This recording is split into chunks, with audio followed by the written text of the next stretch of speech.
Okay, welcome everybody. It is 11 o'clock Pacific Standard Time. I hope wherever you are in the world, you're having a great day. And I'd like to really welcome you to this presentation. I am here with my clinical partner, Julie Sands. And Julie, say hi. Welcome everybody. Nice to have you today.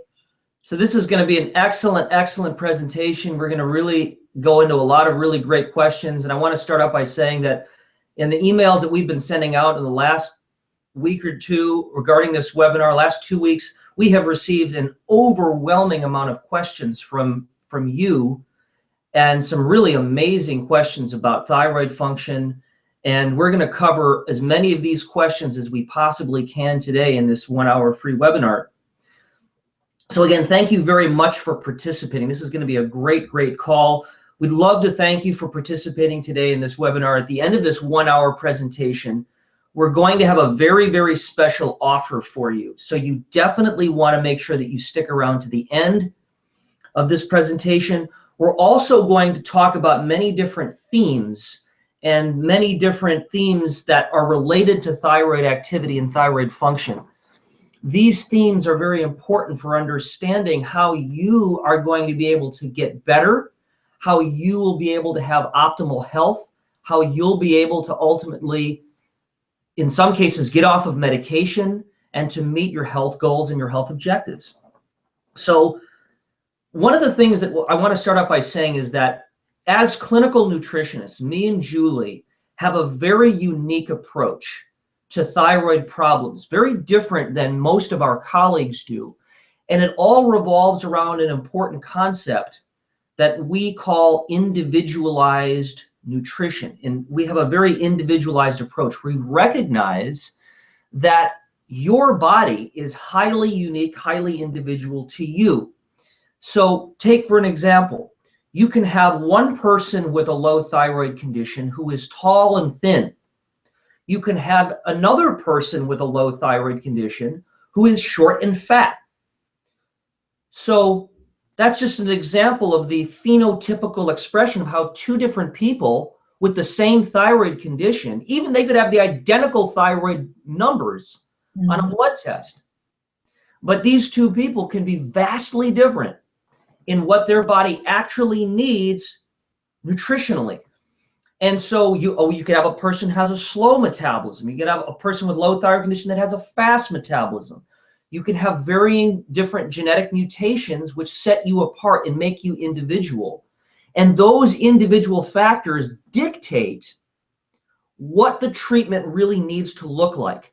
So this is a completely different concept, a completely different paradigm than what most people are used to. Most people go to a doctor and they say you have low thyroid based on your high TSH and your low free T and free T4, so we're going to give you a thyroid medication.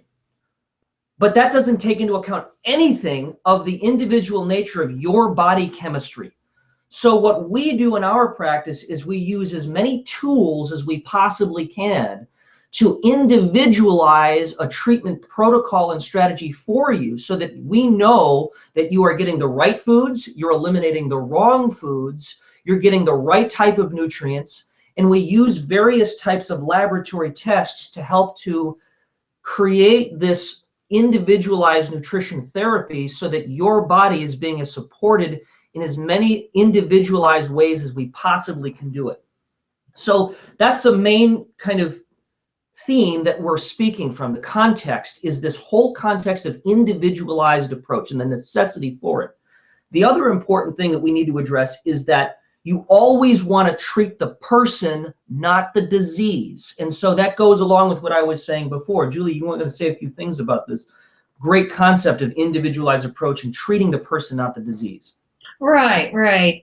And I want to point out also, we refer to thyroid disease as analogous to the canary in the coal mine, which is a saying that came about from an old practice of miners bringing canaries into the entrance of a coal mine, because a canary is extremely vulnerable to off-gassing of methane and carbon dioxide. This was their way of finding out whether the mine was safe for them to enter or immediately needed to be evacuated if they got a dead canary.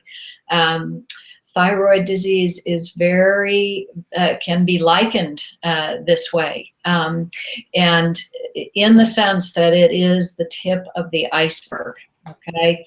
And I want to add to what you just said, not only can you have a tall, thin person with thyroid disease or a short, wide person with thyroid disease, you can have one person do both of those in the course of a lifetime, and I'll raise my hand on that one.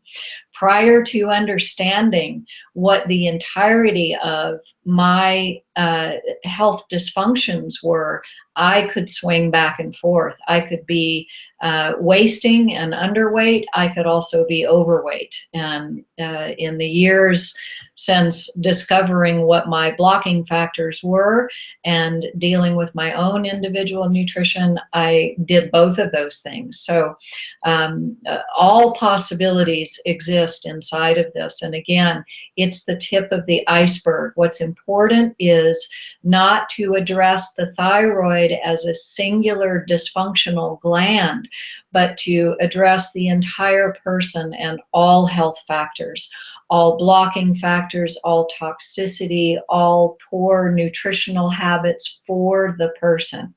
And that's what we do. So the number one objective for us is to reinstate homeostasis in the body. Right, Michael? Brilliant. I mean, that's the bottom line, is that what we're trying to do here, and what the objective should always be with whatever thyroid problem you suffer from, is to restore and optimize the normal functions of the body. Right. The normal basic physiological functions of the body. That always includes optimizing the diet, individualized diet, meaning that you should be consuming at all times, consuming the right foods and eliminating the wrong foods. And the right and wrong foods can be so vastly different from person to person. And that's why we need to have an individualized approach just from the dietary perspective alone. We have to optimize digestion and assimilation. If we can't digest our food, if we can't utilize the nutrients from our food that we consume because our gut is a wreck, or our gut is toxic, or we have inflammation in our gut, or we have pathogenic infections in our gut, if all of these things are present, we can't utilize the nutrients and the nutrition from our food. So we have to optimize digestion and assimilation. We have to maximize cellular hydration. That doesn't just mean drinking enough water. That means that we are providing the body with the framework for electrolytes and fluid so that all of your cells of your body are electrically charged, are electrically hydrated. And when that happens, guess what? It's like turning up the voltage on a battery, because your cells are batteries. We need to optimize the electrical charge of your body. So we do that through a proper hydration. We also have to optimize detoxification. And as you know, detoxification is a word that gets thrown around a lot in the health world. We're going to go on a cleanse, we're going to detoxify this or detoxify that. But what does it really mean? It means that we're basically supporting the body's ability to clean itself, the body's ability to remove and get rid of harmful toxins like heavy metals and chemicals in the environment, which at this point in the 21st century are everywhere. So we have to optimize our detoxification functions. Our liver, our gallbladder, our skin, our kidneys are all the major organs of detoxification, our lungs. And last but not least, we have to optimize circulation. Our blood is the river of our life. It transports nutrients to all of our cells. It transports oxygen, and it transports waste matter that is eventually excreted through one of the organs of detoxification. So we need to exercise. We need to be able to get our blood vessels dilated to a degree where we can have optimal circulation and optimal function of how our blood is flowing through all of the vessels in our body. So these are the foundations of health that always must be addressed at all times in order to address your thyroid-related problem. And if you're not addressing these, if you're missing one or two of these key elements, you're simply not going to get better. And so we have to always address the fundamentals of health, because this is what we're trying to do, is improve the normal functions of the body, which is so powerful, but so foundational.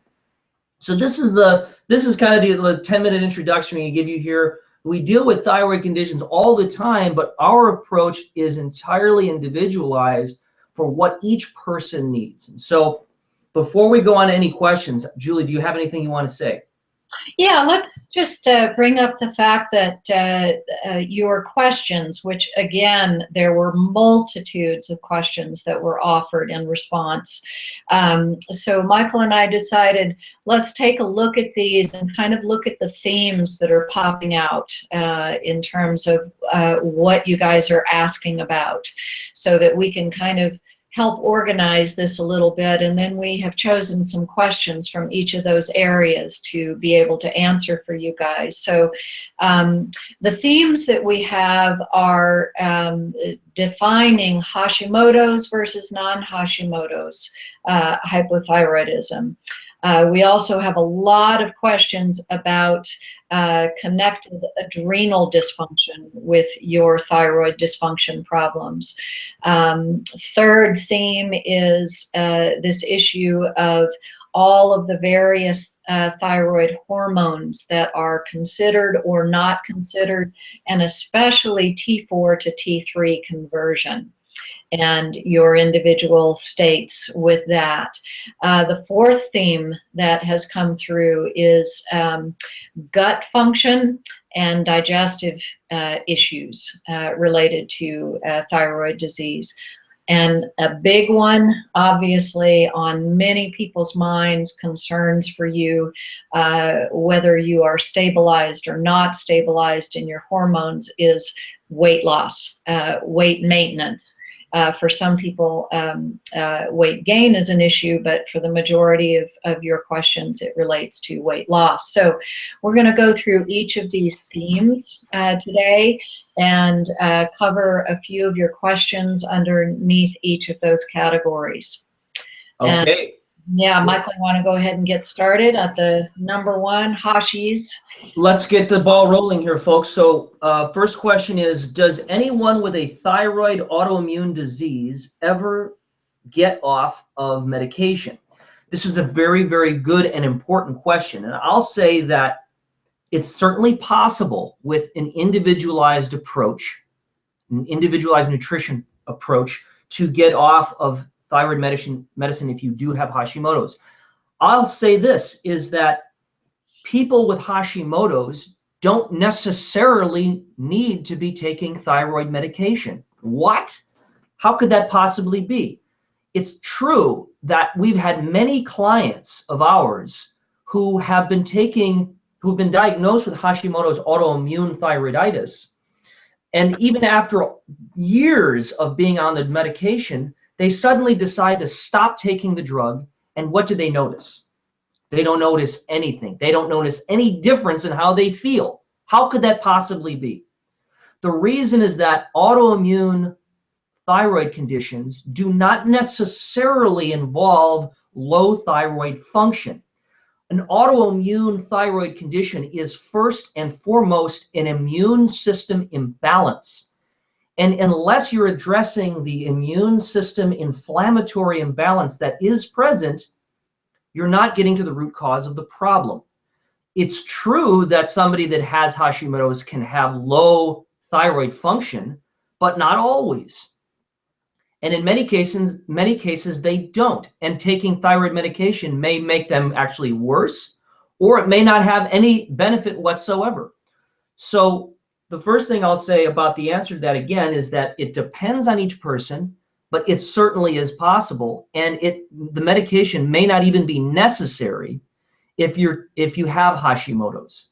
That's a big, big, big bombshell statement, but it's true. And it has to do with the differentiation between autoimmune thyroid and non-autoimmune thyroid conditions. Great. Right. Thank you for that, Michael. That does come as a shock to many people because that's not the approach that's typically taken when the diagnosis is first made. Okay, so I want to go on to a couple other questions. that are connected to each other in certain ways. First one is, I was diagnosed with Hashimoto's, but have the hyper wasting side of it. What can I do to reverse the catabolic process into the anabolic process? Okay, second question, I'm going to connect these again and just discuss them together because there are so many crossovers.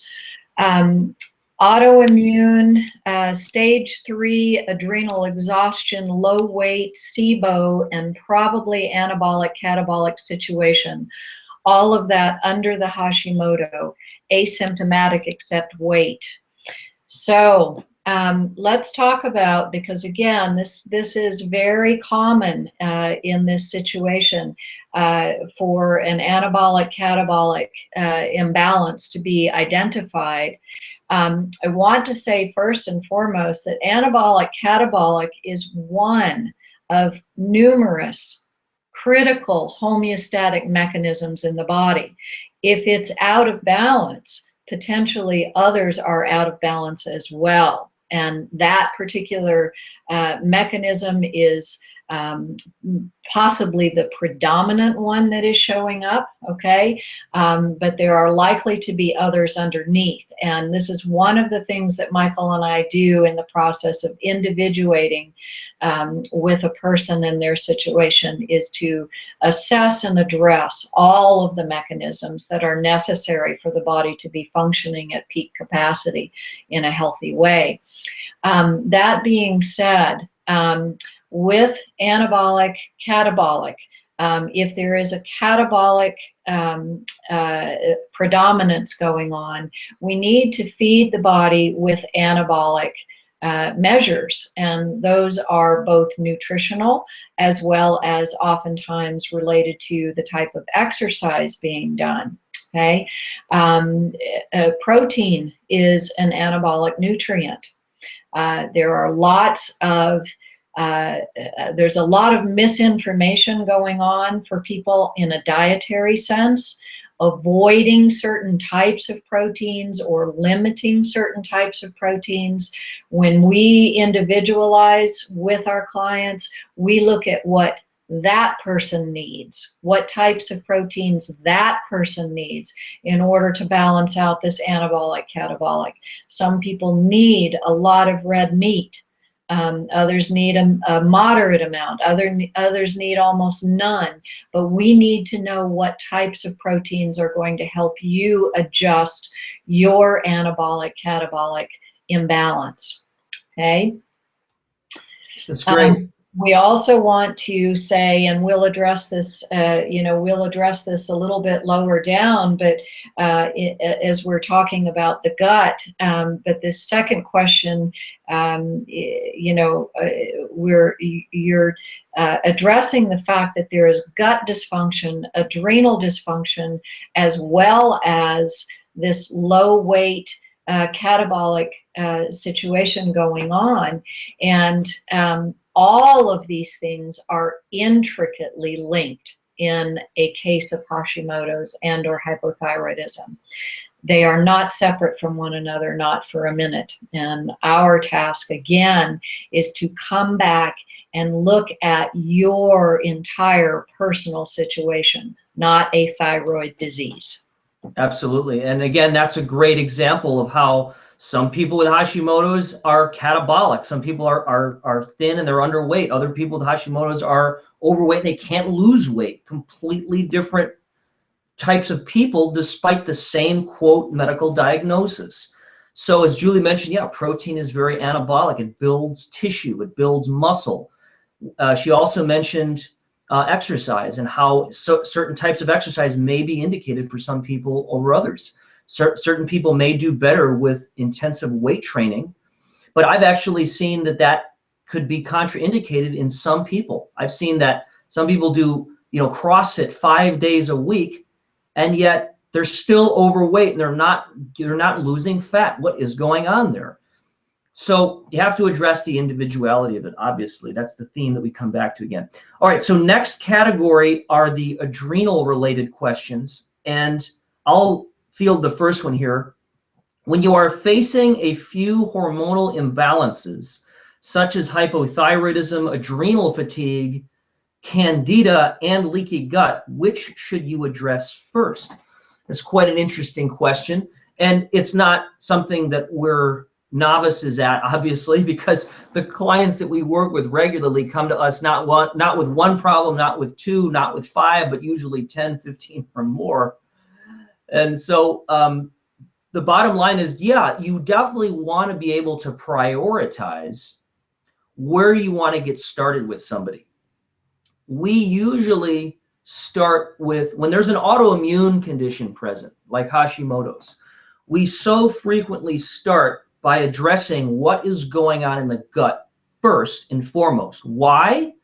Because the autoimmune process hugely involves the gut microbial balance, the balance between your gut flora, your good flora, and potentially opportunistic bad flora, infections, candidiasis.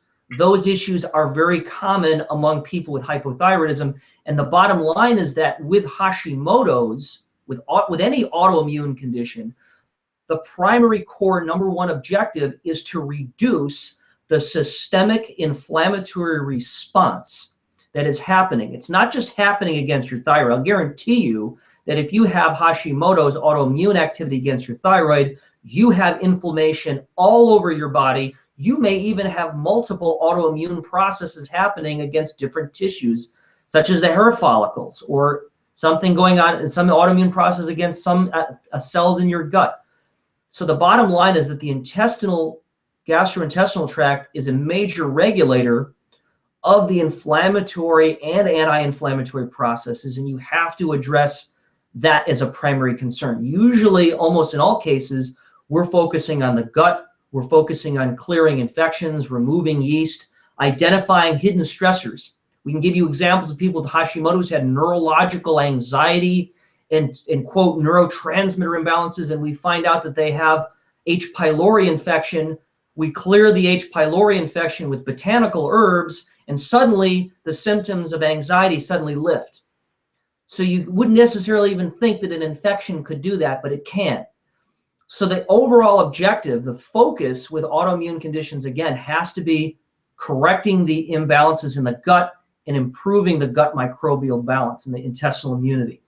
So that's usually what we go for. SIBO can be related to that because, of course, the bacterial overgrowth in the small intestine.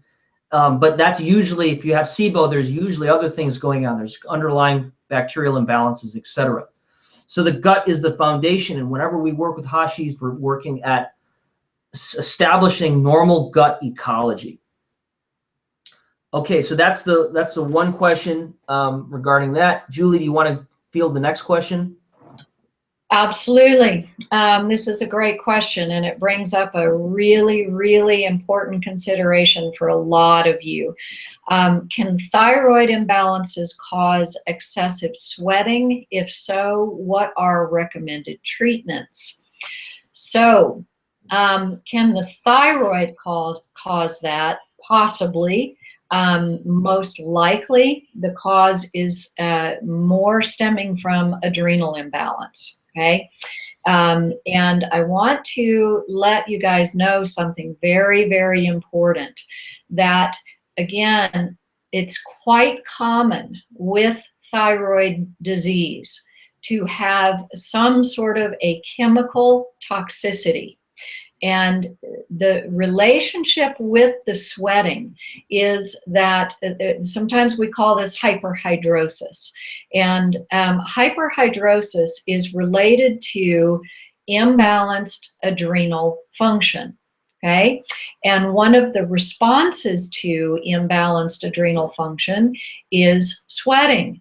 And a connection here with chemical toxicity is that your body's hormones and many chemical substances in our environment share a similarity, and that is their biochemical structure.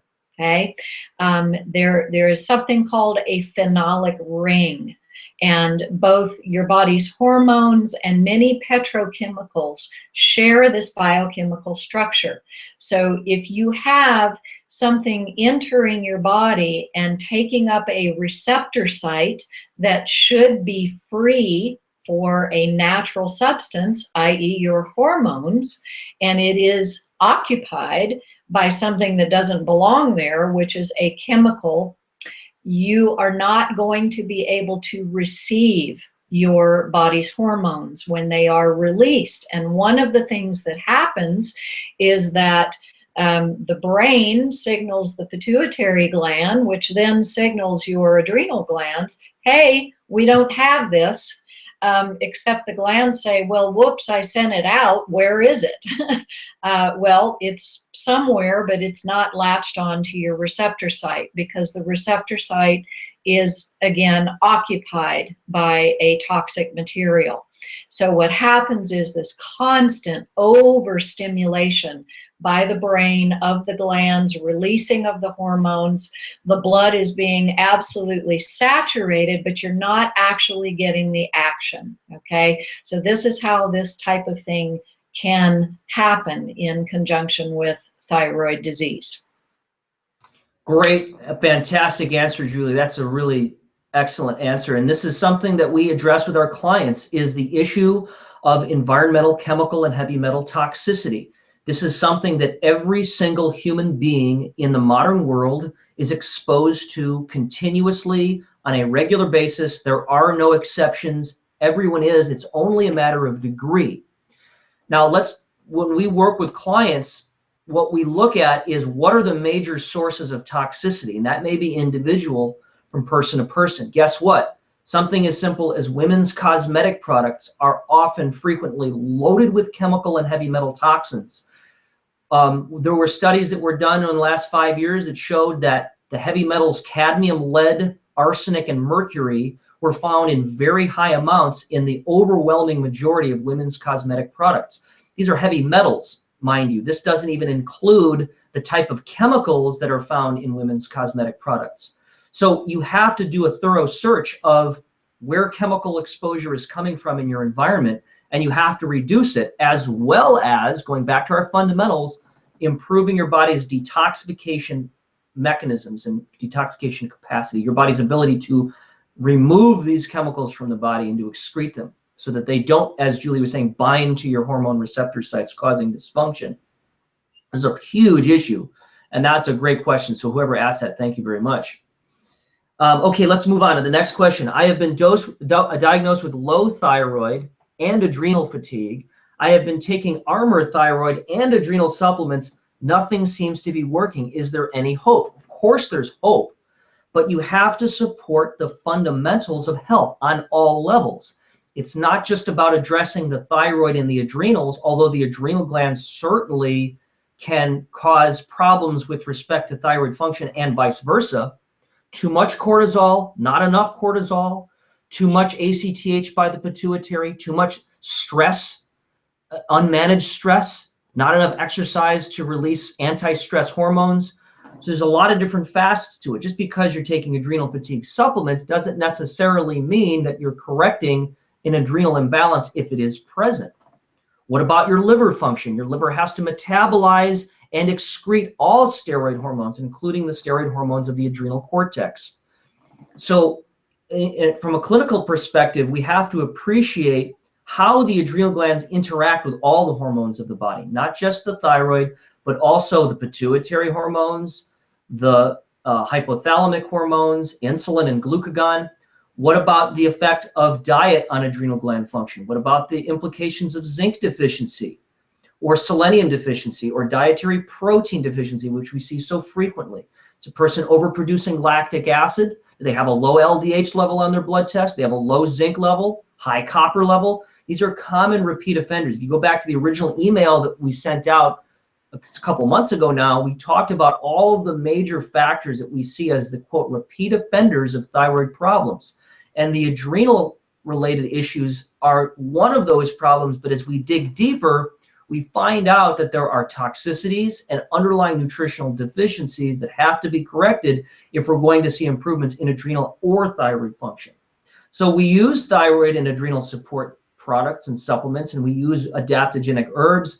We use tonifying herbs. We use ginseng, ashwagandha, astragalus, all of those particular herbs, which all, of course, have to be individualized, to try to get an improvement. But we have to also appreciate that there's other factors that are affecting the adrenals as well. So that's a really good question. One more question: what is the connection between thyroid, adrenal, and gut health problems? It's another really good question. Remember that a lot of the thyroid hormone conversion happens in the liver, but it also happens in the gut. So you have to optimize gut function in order to optimize thyroid function. You have to seal the gut. You have to have the right microbial balance in the gut in order to have optimal inflammatory and anti-inflammatory processes going on. You have to have optimal digestion and assimilation so that you're being able to utilize nutrients from your diet specifically. Infections can cause an adrenal response. If you have inflammation in your body, either because of an infection or because of an autoimmune process, your adrenal glands will produce cortisol as a buffer, as well as the adrenergic hormones, noradrenaline and adrenaline will be produced if there's any type of underlying intestinal inflammation that's going on as a response to that. So cortisol is anti-inflammatory. The body will release it as an anti-inflammatory when there is inflammation present. So these are really great questions. Thanks for asking. Let's go on to the T4, T3 issue next. This is my favorite, one of my favorites. And so the couple questions here, they're all related. According to the lab results, I have a problem with the T4 to T3 conversion. Naturopath insists in giving me Thyroid despite of rising microsomal antibody. That's the first question. Second question, how to raise free T3 when liver and nutrient support does not help? What may be causing T3 and T4 to be low even when the TSH is in the normal range of 1.7? So one of the major things that I did when I was interviewed in the thyroid webinar with Damien and his beautiful wife were to address the T4, T3 conversion problem.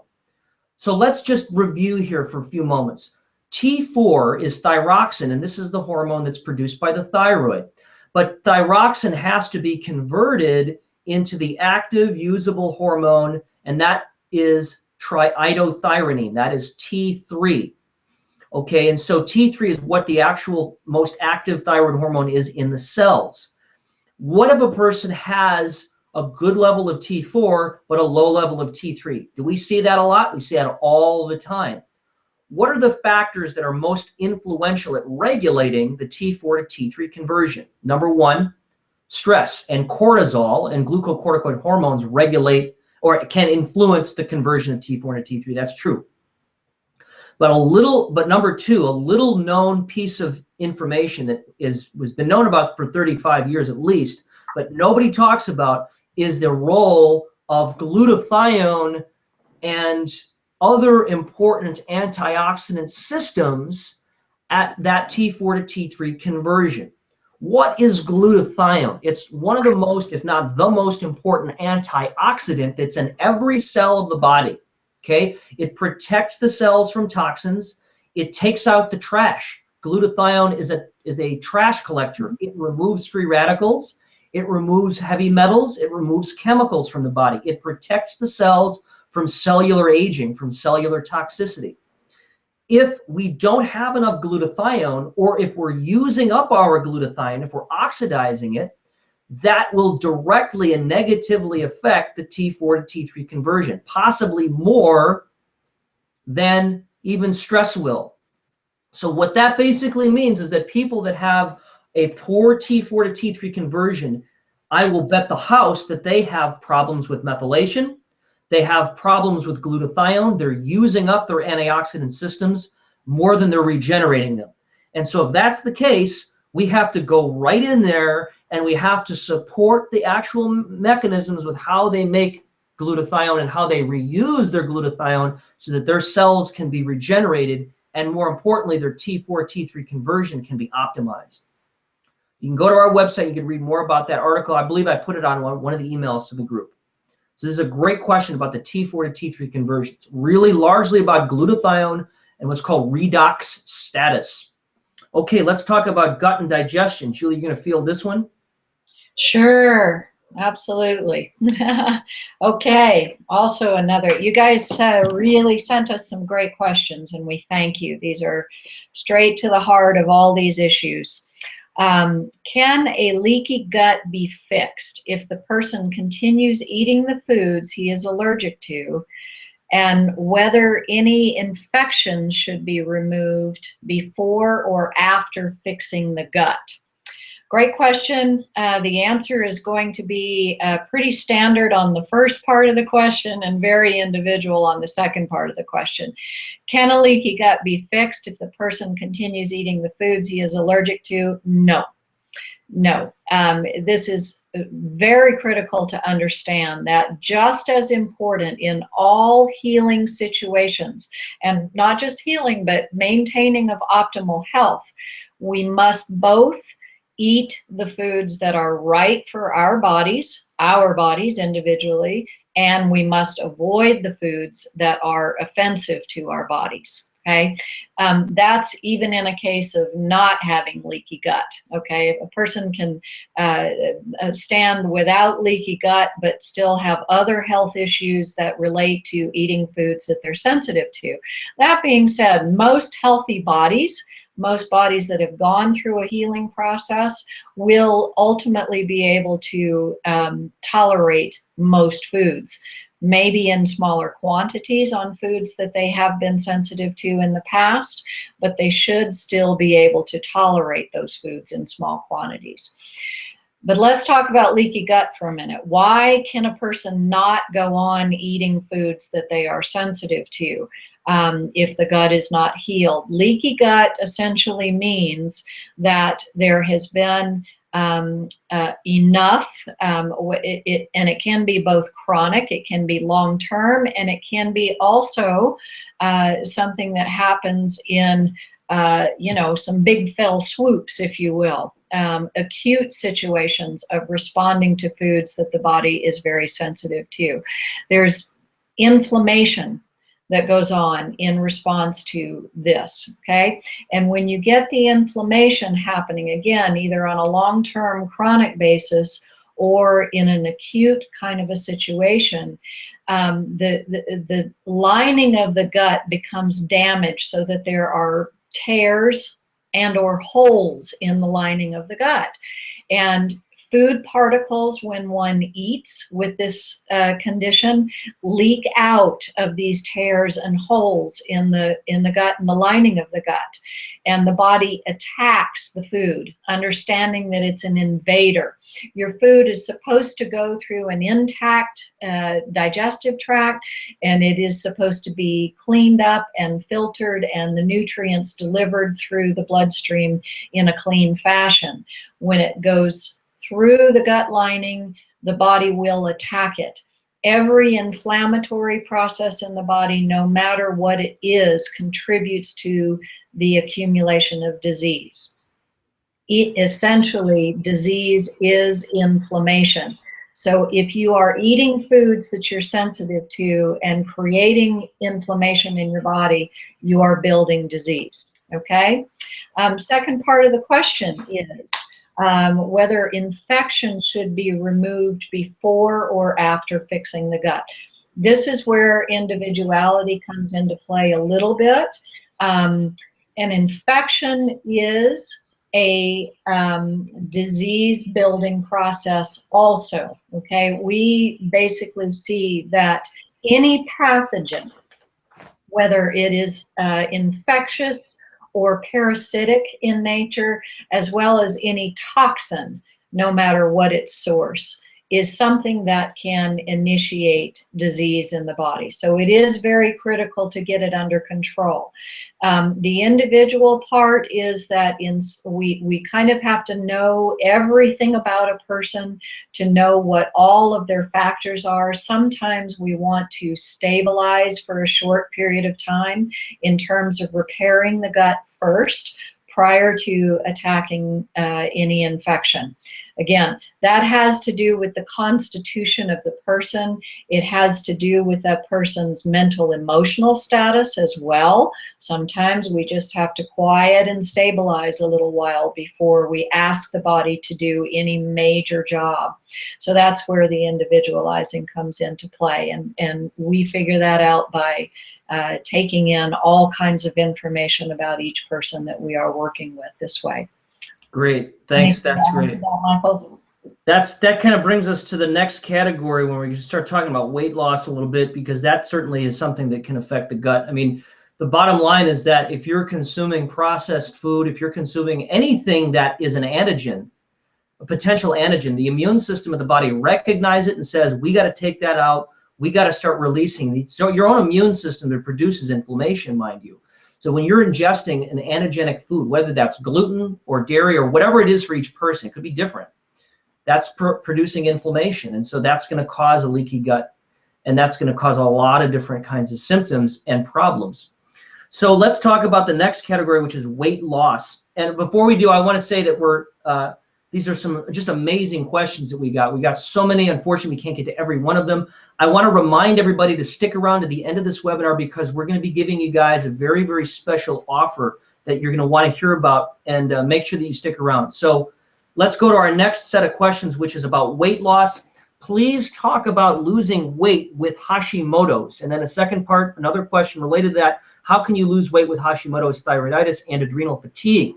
Okay, so obviously we got a lot of questions regarding weight loss, and I want to tackle the issue of weight loss and Hashimoto's.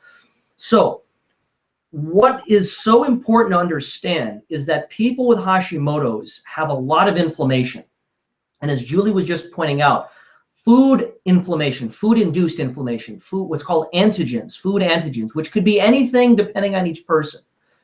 Generally speaking, people with Hashimoto's have a lot of different food intolerances and food sensitivities.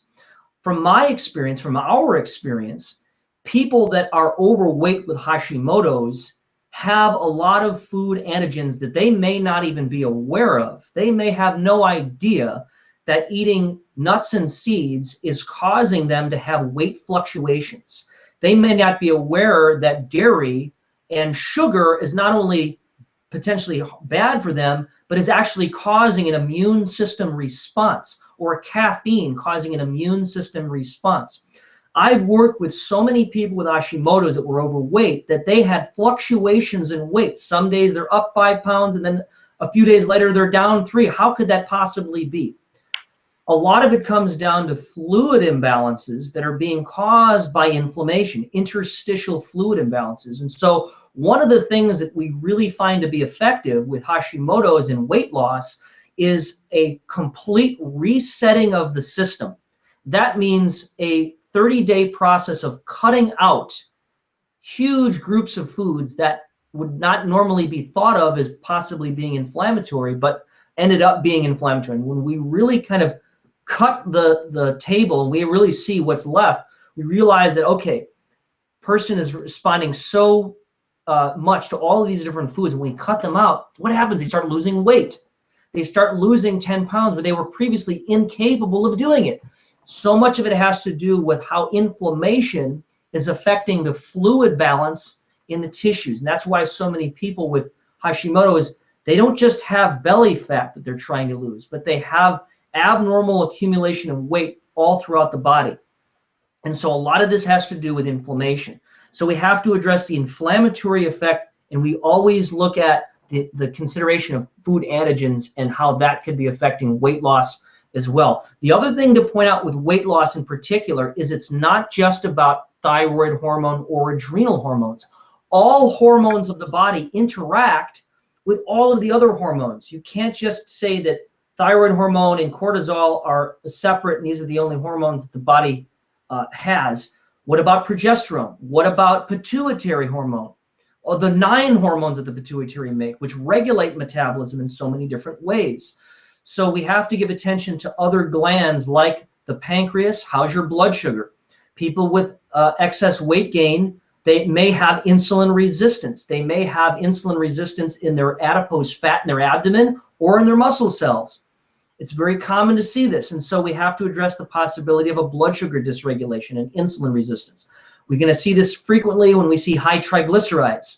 We're going to see this frequently when we see high insulin levels. We're going to see this even if the glucose, the blood sugar levels may look normal, a person could be insulin resistant from other tests on the blood chemistry. So we look at this a lot. So we have to address all of these factors on a fundamental level. So those are some questions about Hashimoto's and weight loss. Julie, you want to field one of these questions about weight loss?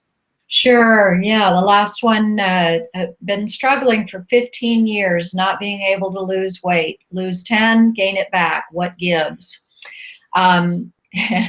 Yeah, this is a frustrating and very common situation. And the general answer would be, until one really understands all of the factors that Michael was just discussing, as well as what your blocking factors are, this will not resolve. This is this kind of, well, I had a few good days without this particular influence, or just kind of circumstantially ended up eating the right things for those few days and things dropped down and then went in another direction, and or there was an internal stress, a mental emotional stress that brought back another layer that caused those pounds to come back on.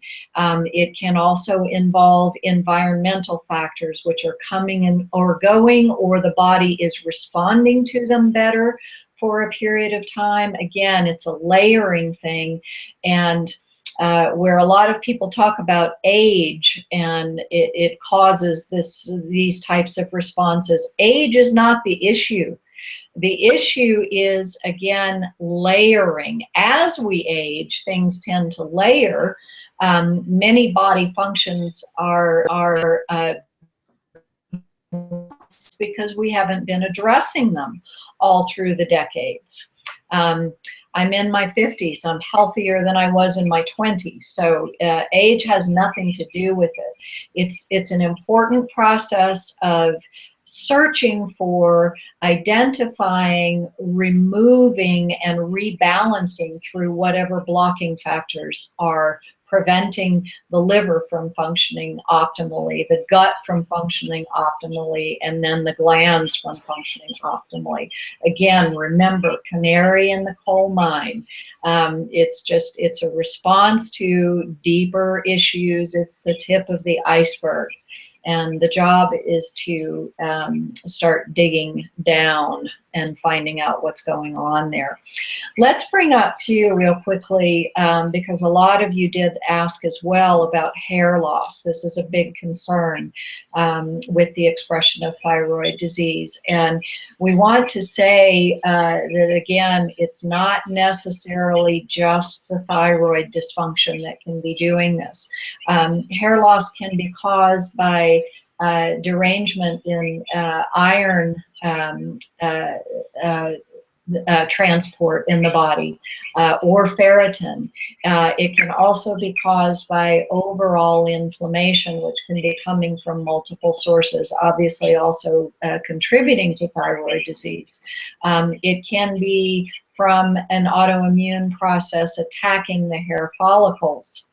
It can be from toxicity, especially mercury toxicity. Michael, both of us can say many clients complaining of hair loss, and we find out that deep sea fish is a mainstay in their diet.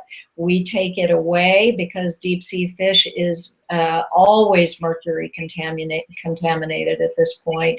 Take it away, the hair loss stops. Of course, then we have to go through the process of detoxification of those metals in the body to really finish things and reestablish health. But this is a big problem. And a lot of people have been educated that fish is healthy and so, you know, should be consumed multiple times a week. We would beg to differ. You want to add anything to that conversation, Michael? Well, that's great. The hair loss is definitely important. What we can appreciate is that hydrogen peroxide and other free radicals that get produced can result in a lot of inflammatory processes and toxicity. Individuals who have thyroid problems have glutathione and antioxidant systems like superoxide dismutase. And so if they're toxic with mercury, they're having to use up these antioxidants, which they're already low in to begin with. Right, right. And we have found in a number of cases hydroxycobalamin as an addition to therapeutic protocol is, for many people, very helpful in terms of stopping this process of hair loss. And in some cases, gratefully, regrowth as well. So, okay. Well, great. You've started on the end here. And Julie, can you mute your microphone for a second? I think that it's causing a feedback. But anyway, it's great to have everybody on this call. I thank everybody for being here. It's really great to have you. And I want to say that we are delighted. Julie, I think we're going to have to do these again. And for the people that didn't attend, for people that we have so many more questions that we need to field that we just didn't get to in this first call. So I think we're going to have to do this again. I think that everybody's going to vote yes on that one. But I want to say this is that we have a great offer that we're giving you guys. This is exclusive to you guys, is that me and Julie Sands, your metabolic healing nutritional consultants, are offering a thyroid assessment health screening package. It's going to be a 1-hour consultation with us, with her or myself, and we're giving you guys a special coupon code. This coupon code is only good for 72 hours from the date of this call. So if you want to get on it with your thyroid health and you want to work with us, the metabolic healing clinical nutritional specialists, I highly recommend that you go to the link that's on the page to your right, thyroid assessment landing page. The coupon code to get a $25 off discount on our service. So everybody can go to that link right now, click on it. It's right on the right-hand side of your page, thyroid assessment landing page. If you click on that, that'll take you to the landing page talking about our experience and our ability to work with you, any client, anywhere in the world regarding your thyroid issues. We realize the complexity. We know the difficulties that you're dealing with. We understand the problems, and we also understand what the solutions are. We know how to individualize protocols for you.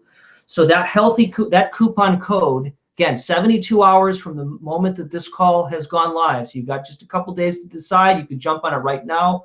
We might get so overwhelmed that we might have to close the registration early. We don't know yet. But if you're going to do this, if you're interested in working with us professionally, this is the time to do it. So the coupon code is HealthyMe25, HealthyMe25, HealthyMe25 is the coupon code. You get a $25 discount if you sign up in the next 72 hours. So definitely want to jump on that. Again, you can click the link on the right-hand side of the page, thyroid assessment landing page, to work with me, Michael McEvoy, and or Julie Sands. So Julie, you want to add anything here?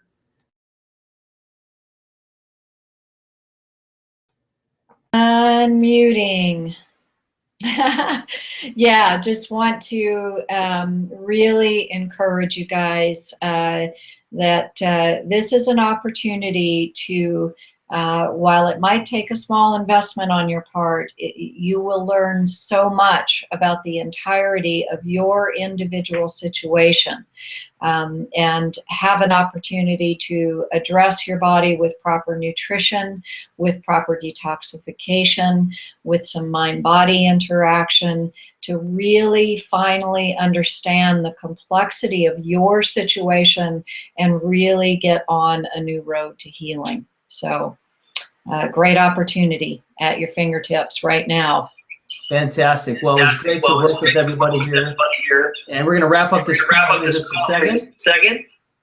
I want to thank you again. And again, the 72-hour coupon code, 3 days from this webinar. Thyroid assessment, click on it. Great to have everybody here.